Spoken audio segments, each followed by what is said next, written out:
कवनो गत के लागत नइखे मुँह पियरा हते हते जुल्फी देखे में बड़ी लगताटे बाउर हर कवनो गत के लागत नइखे मुँह पियरा हते हते जुल्फी देखे में बड़ी लगताटे बाउर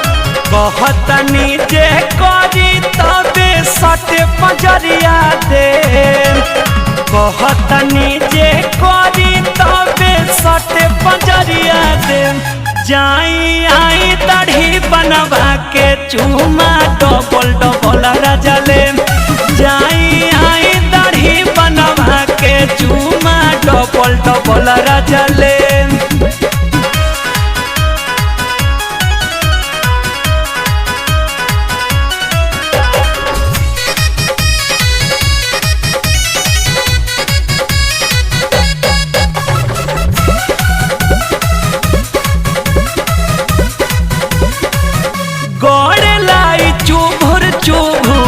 सटते ही गाल में हो खेला न प्यार पूरा कवनो रे हाल में गड़े लाई चुभुर चुभुर सटते ही गाल में हो खेला न प्यार पूरा कवनो रे हाल में चिकन करा के आई तबे धरे कमरिया दे चिकन करा के आई तबे धरे कमरिया दे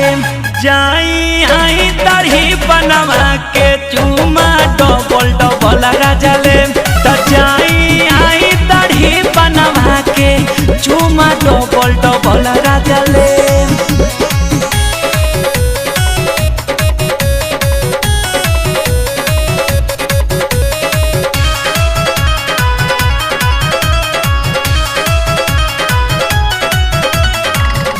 अजित बलमुआ कहतनी कई दिन से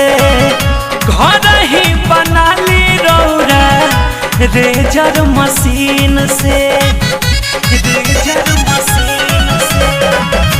अजित बलमुआ कहतनी कई दिन से घर ही बना ली रौरा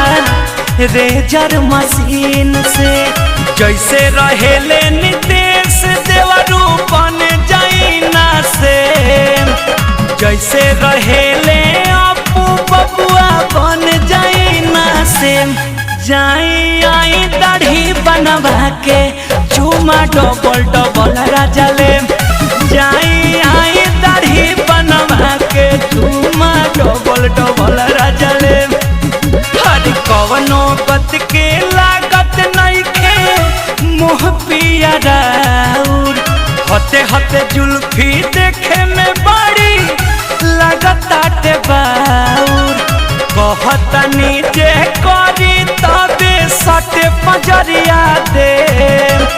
कहतनी जे करी तबे सटे पजरिया दे जाई आई दाढ़ी बनवा के चूमा डबल डबल राजा ले